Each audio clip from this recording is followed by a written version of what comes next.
Welcome to the fourth episode of the Solar Power Hour with our first official guest, Pam Perrilles, who is the Executive Director of CASA in the Peoria area. So, Pam, why don't you kick us off and tell us a little bit about CASA? Absolutely. Thank you so much for inviting me. I really appreciate the opportunity to share about CASA. CASA stands for Court Appointed Special Advocate. And what we do is we recruit, train, and supervise everyday citizens to be the voice of children going through the abuse or neglect court. So, this is a powerful way to really impact a child's life and their future. So, it started off with a judge in Seattle, Washington, Really? about 40 years ago. He saw this reoccurring need in his courtroom and really wondered if he was making the right decisions. He didn't feel he had adequate information. So he called a brown bag lunch Hmm. and thought he would have a handful of people show up in his courtroom to brainstorm how for him to get more information. And 50 people showed up. Oh, wow. And that was the start of CASA. So it became just, such a great success in his area that it became a federal program. And now there are 950 state and local programs across the United States. And we're lucky to be one program in Illinois. So we're very excited. It's a very rewarding. We have amazing volunteers. Some of our volunteers are actually sun collectors, employees. So thank you for that. Absolutely. But yeah, it's a great way to make a difference in our community because when you look at what our community is about for the future, it's our children, right? That's our most precious commodity is our children. And what a better way to impact the future by impacting lives today, making sure they're getting what they need to thrive and be successful. I love it. And so we've been supporting CASA for years now, and I couldn't think of a better guest to have on right this close to Christmas. This will be our last podcast before Christmas. And with CASA and giving, in the spirit of giving, I would say, there's definitely a huge need for it in this area. Um, how many open cases do you have right now? So in our 5 county area, we serve Peoria, Tazewell, Hmm. Putnam, Stark, and Marshall. Hmm. There's about 1,700 pending abuse and neglect cases. That's a lot of kids in our backyard. That's a That's huge number. huge number. And right now, with our resources Hmm. and volunteers that we have, we were only able to serve about 412 last year. So we're doing a huge recruitment campaign this year. We want to recruit 100 new volunteers. I would love that. Yeah, so we can serve 300 more children. So our goal is to get up to 700 children this year. Mhm. So it's still far from what we need because every child deserves a voice. Absolutely. So, Let's talk about what it takes to be a volunteer and what that looks like from the volunteer aspect. oh yeah, so you have to be 21 Hmm. and you have to pass a background check. Okay. But we train you and teach you everything else you need to know. So we have volunteers from all walks of life, Hmm. all different ages. And so we have a 32-hour training curriculum that's a national CASA curriculum that our volunteers go through. Once they complete that, then they're sworn in as an officer of the court, and then they get appointed to a case. While they're a volunteer, what they do is they're going to meet with a child once a month, at least, face to face. And they're going to take information from that child and find out what's going on in their life. They're going to meet with other people in the case. They're going to meet with foster parents. They're going to meet with biological parents. They're going to meet with caseworkers and attorneys, and it could be therapists. And they gather all this information to put into a court report and go to court on behalf of the child every 6 months. So, the most important part about our court report, though, is child's wishes. So, our volunteers are always asking the kids, what do you want us to tell the judge? What does he need to know? And so that's very powerful for them to be able to have that voice Absolutely. and make that known. So, So what would you say the hourly time commitment is per month if you had to average it out? yeah, so for a volunteer, we ask for 5 to 10 hours a month. And we do ask for a 2-year commitment. Yeah. So the cases, they take a long time to work through the system. And we want to be that one consistent voice in a child's life. There's a lot of turnover in our courtrooms. And so we want to be that one consistent voice for that child. Yeah, I love the idea of having the kids have a voice. So, and also the time commitment. I think that a lot of people out there want to make a huge difference or a huge impact and don't really know how to start. But with something like 5 to, 10 to 15 hours a month, that's not a lot of time to make a huge impact that, a lot of CASA volunteers probably never see the ripples that they make in that child's life, 10, 15, 20 years down the line. Those kids could, be in college or in the place that they really need to have families of their own, and they can help inspire and lead them the way that the CASA volunteer gave them that hope and that aspiration. So, I really do love what CASA does and how hard you work, as well as the rest of the CASA volunteers, to make a difference in a underserved community. Absolutely, and that was one of the things that when I train, I always, focus on. It's about planting hope into children because you may not see the results of a case as a volunteer while you're on that case, but like you said, many years later, that lives with these children. They Absolutely. know, to have people advocate for them, they're gonna remember that when they grow up, and it Absolutely. helps teach them how to advocate for others, so hopefully we get that ripple effect. The other thing too is, these children are in the system not because they did anything wrong, but because their parents couldn't or wouldn't provide a safe home for them. Right. So the state statute is reunification. So the goal is always to reunify families. And if that's accomplished, parents have corrected the issues that brought them into care, Mhm. and we make a better society, right? Absolutely. Kids want to go home. If that can happen, that's the best thing for everybody. So, I love it.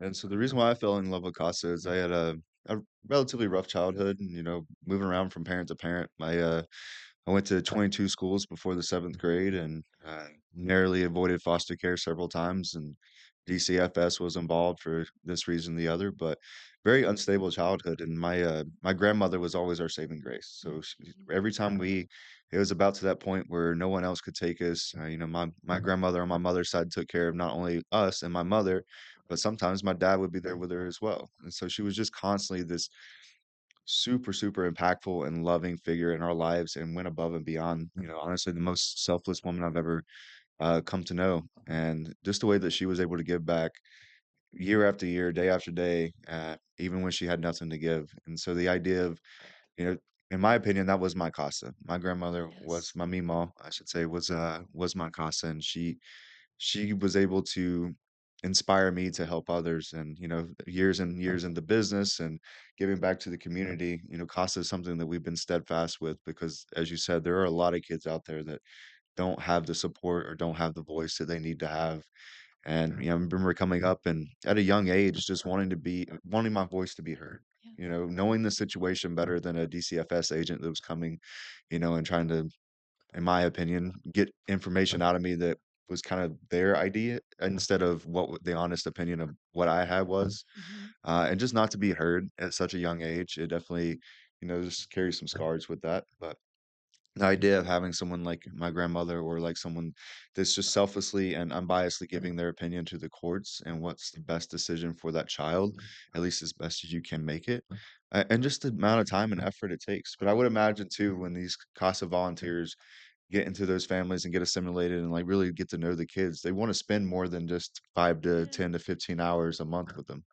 Well, actually, they're not spending that much time Mhm. a month with the child. Right. Usually it's maybe an hour, unless Mhm. they're retired or they have more time in their life to accommodate. I mean, we have some volunteers that spend 5 hours a month with a child, but that time, that 5 to 10 to 15 hours a month, is your time reading. It's your time talking to your CASA supervisor, your time talking to caseworkers, uh, you know, writing notes, Right. reading court reports. Maybe you're going back in history and looking what's happened from the beginning of the case. Mhm. So all that is time, driving to and from. That's Right. all time. So really, when you look at it, it's not a lot of time, Right. right? to spend with a child. But thank you for sharing that meaningful story about your Absolutely. grandma because, Mhm, there's a lot of great grandparents in our community mhm, that have had to step up to help raise their grandchildren. And it is, very, very giving of them to be able to do that. At that point, you think, "Oh, it's my time in life," but, our time in life is about the future, and it's about all kids, and all kids deserve, to have a better life and have someone speak up for them, so mhm. it was good for you, Yeah. right? You had someone to do that. There's kids out there that don't have anybody, and Mhm, it's very, very sad. So I know that, some of the stories that we hear from kids and what their CASA has meant to them, mhm, it's, because of confidentiality, we don't talk about everything. mhm. We can't give names or anything like that for our cases. We can talk about in generality of cases, but the stories are just heartbreaking, Yeah, you know? They really are. love it. So what's some of your biggest success stories with Casa? Because you've been doing this quite a while, right? Yeah, so next year's a big year for us. Mhm. So it's going to be our 20th anniversary, Oh, July wow. 11th. That's awesome. So we're already starting to plan for next year and what's that going to look like, and celebrate all the great successes we've had over the years, and serving hundreds and hundreds of children every year. We started off as a one person shop, me, Mhm. 20 years ago. And so, being able to sustain and grow Right. every year has been, a challenge always. And in 2018, we were able to expand to 5 counties. And, we have some other things that we're trying to work on and make it even bigger. And hopefully, someday soon, we'll be able to serve every child that's in our circuit in the abuse and neglect court. So that's our goal is Pretty amazing. to have CASA serve every child. Absolutely. So And I imagine it's kind of a snowball effect too. If you can help these children out now, 20 years down the road, maybe the abuse and neglect cases actually go down over yes, time, right? So when you have proper education, proper leadership, and the means of someone met, typically the things like that start to diminish. So that's the hope, right? absolutely. And I've seen that decrease since I've started. When That's I amazing. first started with CASA, almost 20 years ago, Peoria County alone had about 1,500 Oh, wow. abuse and neglect cases. So Hmm. um, we've got great judges right now that are very passionate. Hmm. And they've worked really hard at trying to help reduce that, and we're greatly supported by the judicial system. I mean, the judges really support what CASA does, and, we got 14 new cases just last week, and so, we're needed, Hmm. and so we need more volunteers, though. Absolutely. So if someone wanted to become a CASA volunteer, how would they get involved? Oh, absolutely. Just go to our website. Hmm. There's great information on that, on how to become a volunteer. Click the link. You can apply. You can call our office at 309 and just say, hey, I want more information about being a CASA volunteer. I love it. And we have a recruiter, Ryan, who Hmm. will reach back out to you and get you signed up. We have a training starting in January 20th. So we're already got a big class already. We're really excited about it. So, but the more the merrier, right? Absolutely. Yeah. Ryan's such a great guy. I've been talking to him over the years Yeah. and getting to know him. He definitely goes above and beyond for the kids as well as the volunteers to make sure that they're well equipped to deal with what they have to. He's very passionate. He I love is. it. And he's been with me for a long time. I've got a great staff. Hmm. A lot of them have been around for a long time. So it's really nice to have such a good team, Hmm. right? That support the kids, and the kids know it, the team knows it. So I'm very proud of what we've been able to establish in Peoria with CASA. Love it. And so you also have a few events, a few fundraisers throughout the year that we're heavily involved with and have been for the last, I think 3 years, 4 years now, Yes, something like that. yes. And they're always such fun and amazing events. They're not the cheapest thing in the world to go to, but the impact that that money makes in the system as well as for these kids is well worth it. And I'll let you talk more about those in a moment, but just over the years, it's been an honor to see not only myself and my business partner in the company stand up, but also people that we employ coming to these events and giving very graciously some of their money to bid on auction items or just straight up donating the money to CASA. So it's been really fun to see the my team grow and give back more and more every year. Well, we certainly have appreciated your VIP partnership Mhm. the last few years. And what that has done is because of your very nice, generous VIP partnership, you get a part in every event that we do. Mhm. So, and I love that you bring your team members and let them experience that. So, thank you. Absolutely. We try to build a culture around here of giving back and philanthropy because you don't have to be retired to give back. And, obviously the amount of money you have coming in is going to directly correlate to what you're going to give out. But at the end of the day, if they can give something or they can show up and show out or just learn about it, that way they can talk to somebody else in the community about it. It speaks volumes to how these guys are showing up and, how we're represented in the area as well. So I really do appreciate CASA for everything you do because, you guys do go above and beyond for us and trying to make sure we have extra seats or do this, that, and the other. And it was an honor to dance at the Casablanca this year and dance tango. I had a good time. It was fun You were amazing. That training for was that. like, wow. I was just, oh, Yeah, yes. we'll have to get the video up when we get it back and get it up on YouTube and stuff so the people out Yeah. there watching can see it. But it was quite the experience. It was awesome. It really was. You're a good dancer too. I mean, you Uh, surprised me. Wow. I try not to do anything half-assed, so when you tell me I gotta be ready in 2 months, I spent a lot of time getting there, so but Thank it was you. fun. Thank you. Yeah. Any other events you wanna talk about coming up in the next year? Well, there again, I talked about how we're going to be celebrating our 20th year. So every event that we have, we are going to try to really Mhm. uh, go above and beyond, right? Oh, So going back to those events, as a nonprofit, we're probably one of the smallest nonprofits in the community. We don't have a very large budget. mhm, It's under 1.5 million. Um, Most of it is just basic operations, right, and we a third of that budget though is from our fundraising. yeah, A third of it is from grants, mhm, and a third of it is from in-kind contributions. mm, So, like office spaces and our IT services, oh, things that people donate for us to raffle or auction off, those type of things. So when you think about it, these fundraisers have a big impact on what mhm, we do because it's a third of our budget. right, So, our next one coming up will probably be one of those events that doesn't cost a lot. right, So, we have a young board member who developed this cocktails for casa, mhm, and so it's really designed at trying to attract younger mhm, um, community members to giving, but also as a recruitment mhm, tool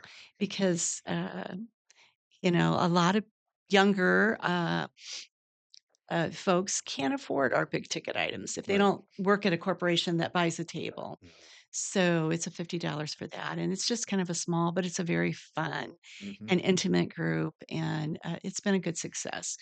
Then we have Savor Smoke coming up June 5th. that was always a fun one. Yes, at Peoria Country Club. So we've got some new ideas to kind of build on that this year and make that even a better event for our guests. Right, And it's fun. People always talk about how they love it. It's a lot of the same people that come back all the time. That ticket price is $250 a person. So it's worth every penny. If you, enjoy bourbon or scotch and cigars, or even if you don't, it's definitely worth the money to have a good time, especially the community leaders that you bring into these events as well, and being able to network and talk with them and figure out why they're so passionate about CASA as well. It's worth every dollar, in my yeah. opinion. And you know what? It's been a good recruitment Hmm. event for us as well at Savor Smoke. Hmm. And then we have our golf outing, which we've been doing for 16 years, I believe. I think this will be the 17th year Oh wow. for our hole in one Hmm. golf event. And that's at Peoria Country Club. And Jeff Doden, who has been the chair of that event for all of these years, I so appreciate all the work that he does with that event too. And then Casablanca, Dancing with the Hmm. Local Stars. That's our biggest event. We've Hmm. been very fortunate to have great crowds at that and looking at our venues and what we're going to do. But the board, I will be having a committee meeting in January to look at how we're going to maybe bring some of the past back So, in Okay. the early years, before we started Dancing with the Star with that event, it was a Mhm. very black and white event, and we had the Casablanca movie playing, Oh, and wow. so we're gonna try to look at bringing back some of those things this year, to really celebrate our 20th anniversary. So look out, it's gonna be exciting this year. I'm sure it's gonna be bigger and better than ever, especially with that kind of anniversary, and, it's awesome that the Casa has been around for that long. We've, been supporting it for years now, but I didn't even know it was 20 years old, so I thought it was a newer Yes. initiative, so there's just so many kids that have been helped through that Mhm. program and, more to come as well. So, Absolutely. talking a little bit about what we do for CASA, above just the endorsement every year, that we sign that check and grateful to do so, but we also run an initiative here, Merry and Bright Christmas. For those of you who don't know what that is, we get kids through CASA advocates as well as DCFS and the school system who really aren't going to get much of a Christmas, if any at all. And so this is our fourth year doing it. And as we finish up these families, it'll be 53 families that we've been able to help provide Christmas for. And the reason why this all started is, as we got more in our philanthropy giving mood, a few years back as we started having some success with business, I thought back at a time where life was hard. We weren't really going to get much of a Christmas. My algebra teacher, actually, which was one of the first people that inspired me to learn and showed interest in me as a student with how well I was doing in math. And her church actually was able to provide Christmas for us for 2 years in a row. And so that, and talking about ripple effects, that little act of kindness that they did, and it wasn't substantial, but it was a couple $100 of toys that we weren't going to have at all. Right. And giving back now, and what that means to our corporation is that we match any donations given to us by our employees or our reps. Meaning that if someone says, "Hey, look, I want to sponsor a kid," they know that that's going to mean either with $500 to $1,200 that you're going to be filling up a shopping cart with to give back. And so it's a little bit more extravagant than the $200 we got, but it does make a huge impact. I mean, this year alone, I bought 2 computers for kids who are going to online classes or really need a computer. And it's just a lot of the times they want to buy stuff for their parents as well, get like cleaning supplies or buy something for the little ones, little brother or sister, or even get cat food and treats for the cat, as the one did the other day. But it's such an honor to be able to take these kids out and make a huge impact on them, and you never know what's gonna come of that. So even if half of the kids we've done of the 53 end up doing something like that in the future as they get older, I mean, that's hundreds and hundreds of families that Christmas can be provided for. So that's just a little bit about Merry and Bright, and, what's been your experience with it? Well, I would like to share with you about that. Mhm, I think, you get to see one side of it, right? mhm. And there's a whole 'nother side that you don't know. Okay. There really is. I mean, when I get the call, "Hey, I need give us 10 families." Mhm, So, what goes into selecting those families? mhm, And,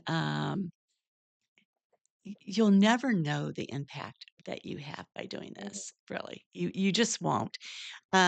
So this morning we had our staff meeting, mhm, and they were all sharing about the ones that had already gone on their shopping sprees and just some of the stories. I mean, you just want to sit and cry when you hear about it. Really. I mean, I know one story that actually you were on the shopping trip with a young man, mhm, and you asked that young man to share his memory of his favorite Christmas. mhm. And he said, "It's this one," because of what you were doing for him. Absolutely. You Yeah. know, and so that goes a long way, you know? Mhm, You don't know the trauma that these kids have been under because we can't share with you about their situation or their circumstances, right? And so, it's really big to them. it is. And even if they don't express it to you guys during the shopping spree, Mhm, what my team comes back and tells me about and what the kids share with them about it mhm, is just heartbreaking. It really is. I know another young family that, um, they're working on they've done such an incredible job in doing everything they need to do to get their kids back, and so they're really starting fresh, and they have nothing, mhm, and when they found out that they were being selected to go shop, they were just, like, overwhelmed by it, and here was the need that they just needed basic needs. mhm, So, it was a lot of they have very young children, so it was clothing, mhm, it was diapers, it was formula, it was shoes because the one little boy had shoes that were way too big. So actually getting shoes that fit, lotions, you know, uh, bath gel, things like that. I mean, things that were so meaningful to these parents. Mhm. To have this was just, I mean, someone had gone and picked out a couple of cases of diapers, and uh, your person said, "No, that's not enough. Go back, get a couple more. Go get some more." They brought came back with 2 more. "No, go get some more." The dad actually started crying, you know? So basic needs for people is a big thing, you know? It Absolutely. really is. So those are things that you guys probably don't know, Mhm. the impact on these families. There was another, uh, volunteer who got a call about their child, and, this child is getting close to adoption, but, um, when she got the call from the supervisor, she goes, "Oh, you don't know what this means. You have no idea," because that child's grandparent had just passed away that weekend, and to be able to have a shopping trip was really what she needed, Right. you know? And then when a lot of these kids, I think that's what my team was talking about this morning. Kids don't understand when somebody says, Well, go pick out things." They have no clue. They've never had the opportunity to ever go shopping before. Right. And so I know, they shared one little girl picked out a piece of jewelry that Mhm. was like $4, and she thought that was what she got to shop for, and then they kept pushing, "No, get more. What else?" And so it gets overwhelming. They're excited, but it's also very anxious for them to Oh, be yeah. able to do this.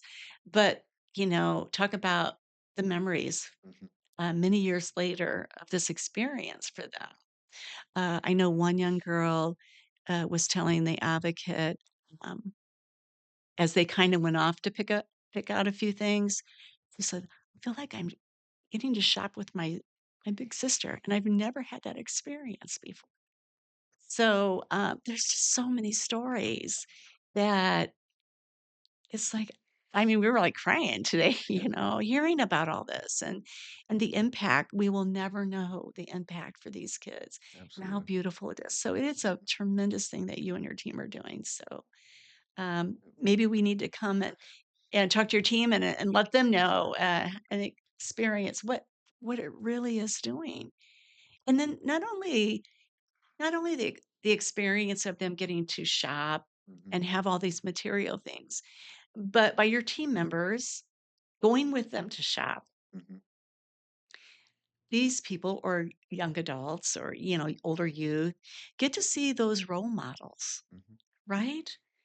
That they're like, that's all playing in their head as well. Wow, this young person is doing this. Mhm. And I think it plants those seeds of hope that someday they can do that for somebody else. Absolutely. That's what it's all about. It's inspiring them, and a lot of times they are a little uncomfortable, and it's a weird thing for someone to actually truly do a act of selflessness and kindness, and especially when they've been subjected to a harder life. Yes. And we try to make it as comfortable as we can. We try to push them just to have fun and get whatever they really want and need. And I would say, after the first 10 or 15 minutes of the skittishness, they start to get that, okay, there is, a limit of some sort, but they'll let me know whenever I'm getting Yes. close. So it's cool to see what they pick out, either electronics or just toys, makeup, and then necessities too. And talking about the younger, really young kids with diapers and things, I think a lot of people with means take it for advantage of how easy it is to raise a kid, or how much easier it is to raise a kid when you have all these things that you can just go to Walmart and buy them, and you don't have to worry about the money. And you're talking about lotions and diaper rashes and just having diapers and clothing. I mean, imagine if you were struggling not only for the food on your table, but for the food and formula for a kid and the diapers. So just to be able to go out there and get that kind of stuff for them, the necessities, and set that kid up for success. Because believe it or not, we do remember, and our 1 to 5 year old self is very, what's the word, impactful for the rest of your life, and Yes. how you grow up. So Well, it's it's really making a difference and just what a great name, Merry and Bright, right? Because that's what it's doing for these families. Mhm. When they get called, when they get told what they get to do, they're just like in awe being able to have this experience. And then when they actually do it, and then they're still processing it. And so it really is. It's amazing. It's so amazing. Thank you.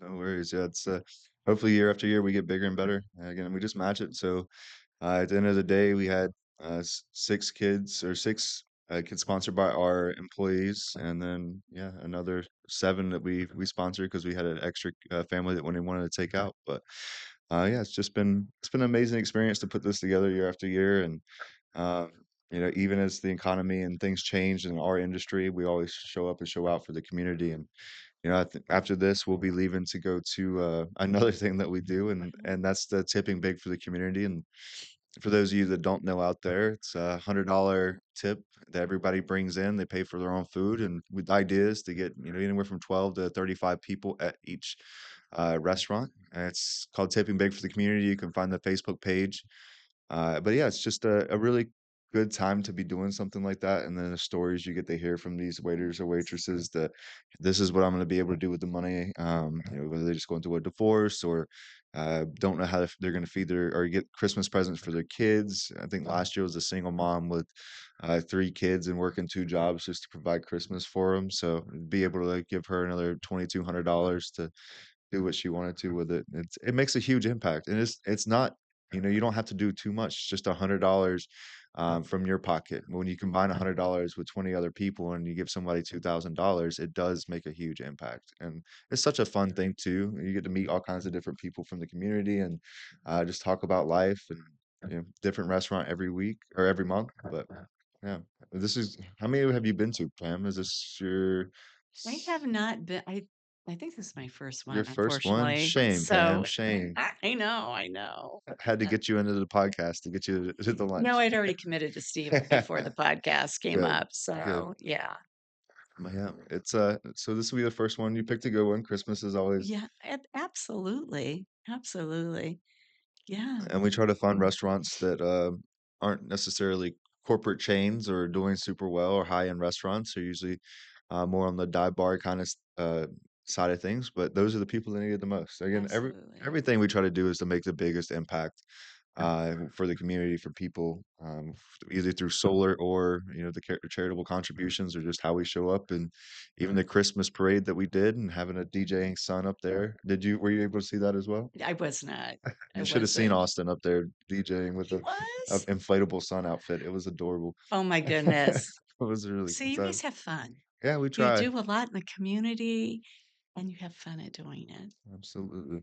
But as we wrap up here, Pam, is there anything else you want to share about CASA or your Sun Collector's involvement? Well, as we're ending this year, think about what you've been blessed with, Mhm. and thinking about the new year and how you can bless others in our community. Please think about becoming a CASA volunteer. We Absolutely. would love to have you, truly, and whatever child you get assigned to, would love to have you. Absolutely. Thank you. Thank you for being on, Pam. And I think with this will end our fourth episode. I wish everyone out there a Merry Christmas and a Happy New Year. We'll see you back here in January. Merry Christmas. Merry Christmas.